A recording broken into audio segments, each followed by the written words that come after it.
Like if there's one myth, one of like the biggest misunderstandings that you could debunk in all of the years of your work, what would it be?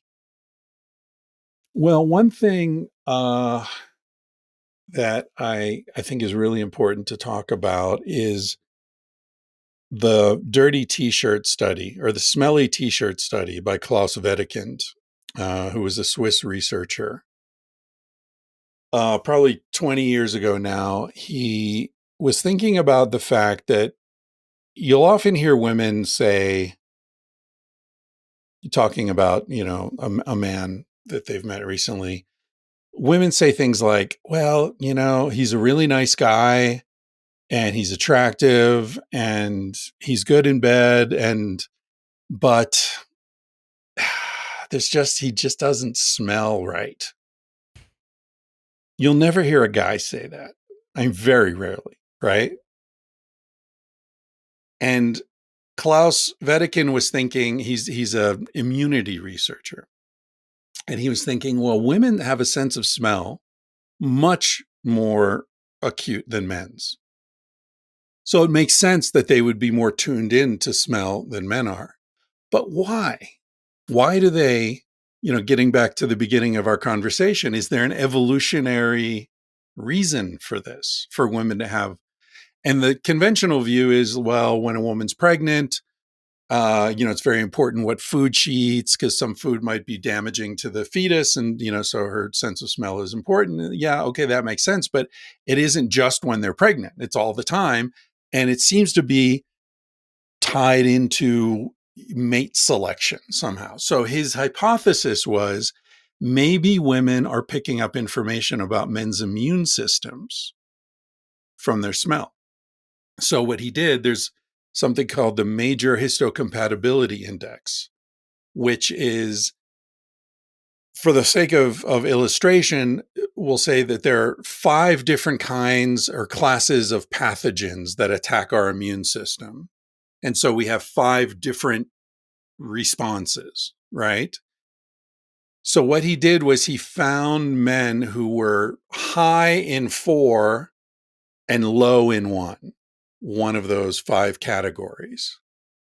And his thinking was, if I find women who are normal in 4 levels, but low in that level, they won't be attracted to this guy because their baby would be very vulnerable, because the baby probably will be super low in that category and so likely to get sick or die, right?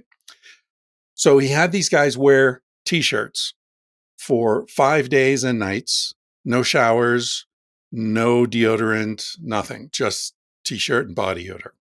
And then he took those T-shirts, put them in Ziploc bags, and he sat the women down and he had them smell the T-shirts and try to judge how attractive the man was based only on his smell. They never saw the men, right? And so he tabulated the results, and what he found was that about 80% of the women chose exactly as he predicted. They chose the men who were high in the thing that she was low in, so that his immune system would compensate for her vulnerability and their baby would be stronger. And the man who was low in the thing that she was low in, she was not attracted to. She found his smell to be horrible and repulsive and not into it at all, right? But about 20% of the women seemed to be choosing randomly. They weren't fitting into this pattern. So he ran the test again, got the same results. Then he went back and looked and interviewed the women again. He hadn't asked them about birth control. So he went back and asked them, are you on any birth control? And what he found was that the 20% who were choosing randomly were on the pill Whoa. and the others weren't.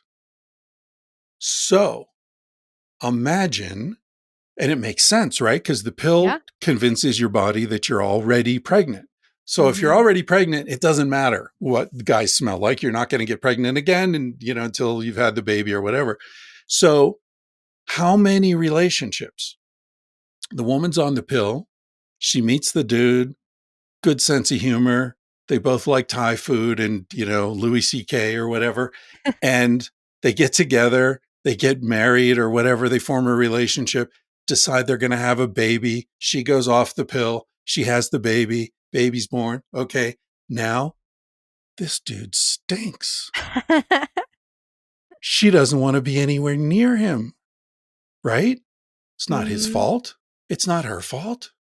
It's nobody's fault. And to make it even worse, the baby is likely to be unhealthy because they've totally short circuited this natural inborn mechanism that we have for choosing our, people we're going to have babies with based upon immunological compatibility. So this idea that, and this gets back to problems we were talking about earlier. Like, I think one of the big problems that we have is that men think women think like men, and women think that men think like women. And of course, we think very differently. Like the things Mhm. we're into are very different. And men can't imagine what it's like to have a sense of smell that's 20 times stronger and be sort of attracted and repulsed by things that we can't even sense.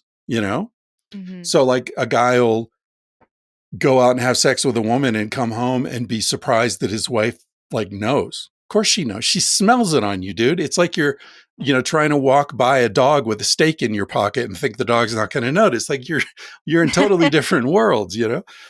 Anyway, so that's something that I think is really important for people to know about. If and this isn't like an anti birth control diatribe at all, but just if a woman's on the pill and meets a dude, go off the pill, use something else for a while before you make any major decisions, because that might not line up and you won't even know it until it's too late. That is fascinating. I've heard similar people try to break down, oh, it's just pheromones or it'll make you more attracted to more feminine men, like more like passive men or like ones that have more feminine features versus you tend to be more attracted to more masculine features if you're off of the pill. But I had no idea about the health and like the immunocomparability or anything like that. And that makes so much sense.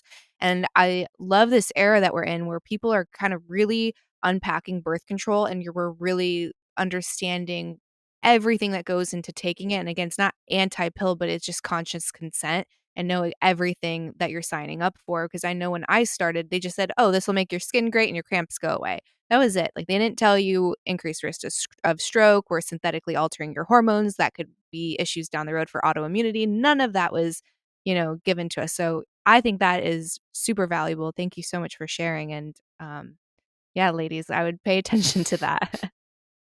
I was doing a radio interview one time shortly after Sex at Dawn came out, and I was talking about that. And the guy I was interviewing, or who was interviewing me, I saw his eyes just like he had seen a ghost.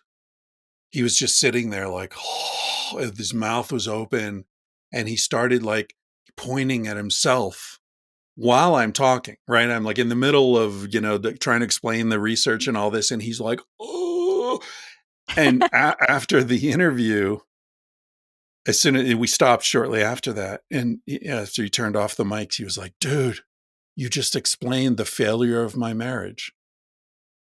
Whoa. You just, now I know why she left me. And it was like, yeah, like after we had the baby, she was just like, I'm sorry. I don't want to sleep with you. I don't want to, there's something, your smell has changed. And the dude was like, what are you talking about? My smell has changed. Like, you know, and imagine the Mhm. heartbreak of Mhm. like, cause you still love each other, whatever was happening, between your minds, that hasn't changed. And now you have a baby together, but you can't trick the body.